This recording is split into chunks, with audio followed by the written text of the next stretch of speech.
hecho de llegar a viejo no te hace sabio. Si de joven fuiste un tontito, de viejo vas a ser un viejo tontito.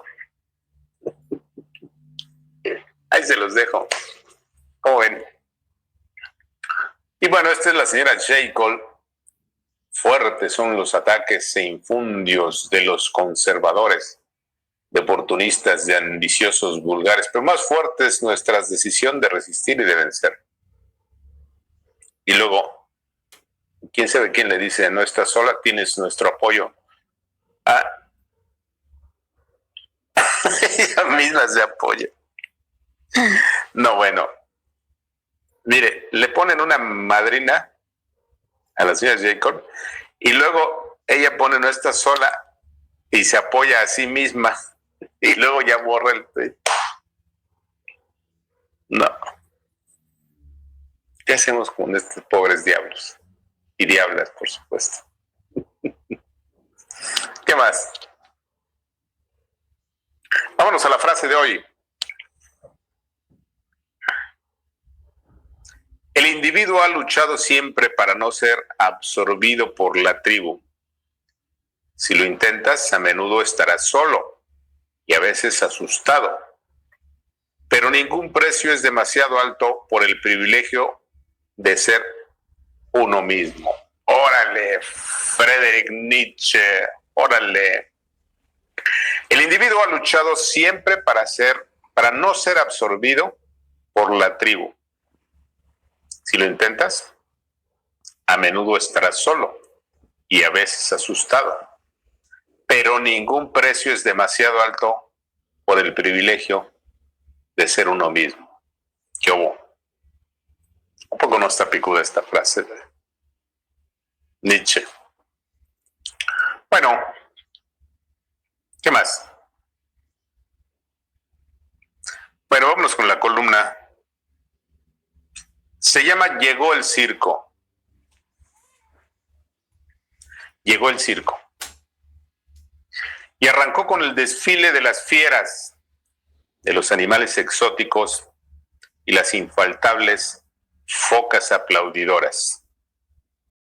Como todo desfile circense que se respete, también aparecieron los trapecistas, con sus impensables acrobacias, los enanos, que junto con los payasos de las cachetadas hacen la delicia de grandes y chicos. De igual manera desfilaron el hombre bala, los equilibristas, que cruzan a toda velocidad de lado a lado la carpa sin red de protección.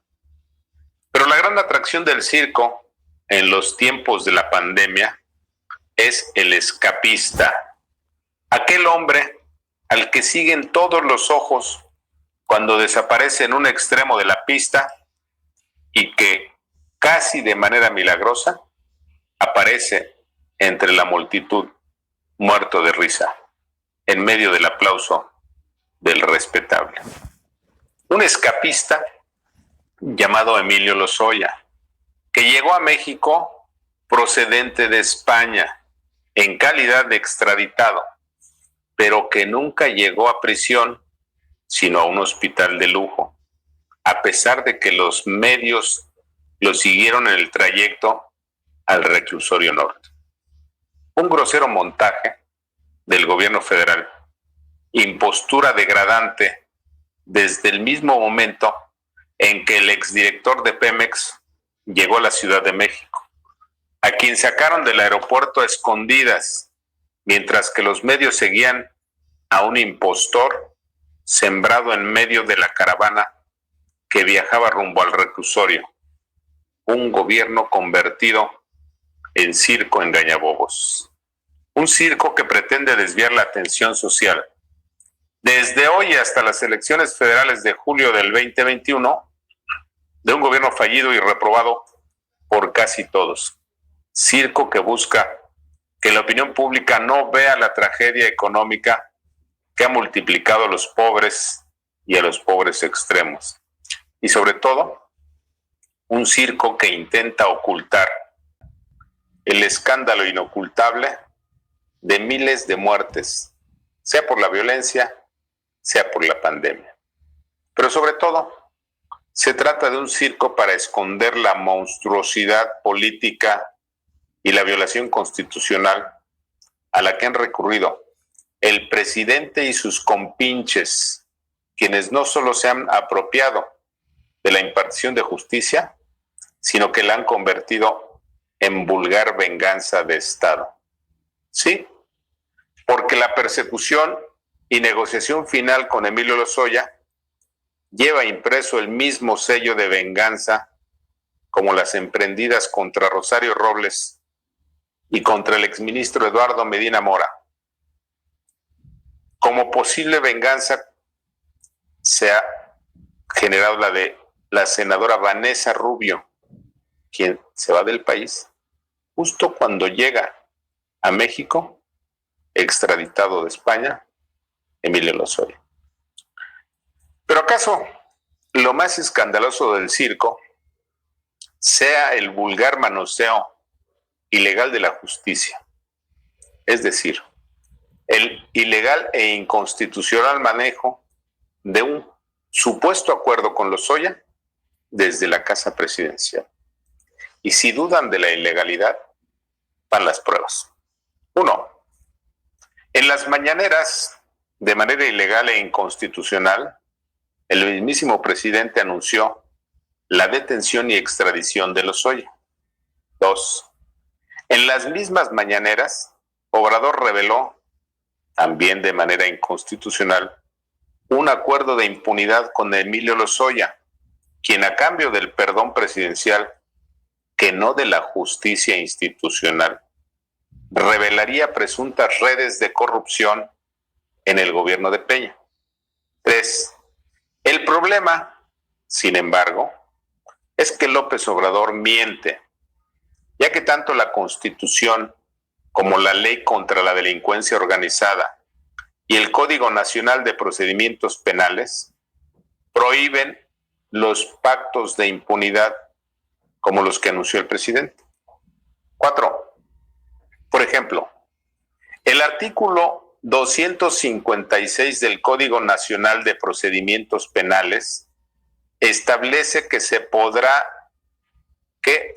abstenerse del ejercicio de la acción penal siempre que se hayan reparado o garantizado los daños causados a la víctima u ofendido, y sobre todo cuando se trate de delitos que no ameriten pena privativa de la libertad. 5. ¿Pero qué creen? Que según el artículo 400 del Código Penal Federal, el delito de operación con recursos de procedencia ilícita, que es uno de los delitos imputados a Lozoya, tiene una pena de privación de libertad de 5 a 15 años. 6. Por tanto, Lozoya está imposibilitado legalmente a hacer pactos, acuerdos o negociaciones de impunidad algunos, como lo presumió el presidente. 7. Por tanto, el presidente, el fiscal general y el Ministerio Público estarían violando la ley y la Constitución. 8. Peor aún, la ley contra la delincuencia organizada establece que corresponde al juez de la causa el análisis del caso y al dictar sentencia podría reducir la pena, nunca eximir al acusado de la misma. Así pues, el grosero circo que montaron el gobierno federal y el propio presidente con la extradición de Lozoya para desviar la atención por los errores de su gestión y para ocultar los horrores de la irresponsabilidad social frente a la pandemia, confirman que López Obrador mangonea los poderes legislativo y judicial y que desde el Ejecutivo no promueve la impartición de justicia, sino la venganza ejemplar. Así, el circo, con sus fieras, sus animales exóticos, sus focas aplaudidoras, sus hombres bala y sus trapecistas, sin faltar los enanos, los escapistas y los payasos de las cachetadas. Se llama el circo de la familia López Obrador. Al tiempo.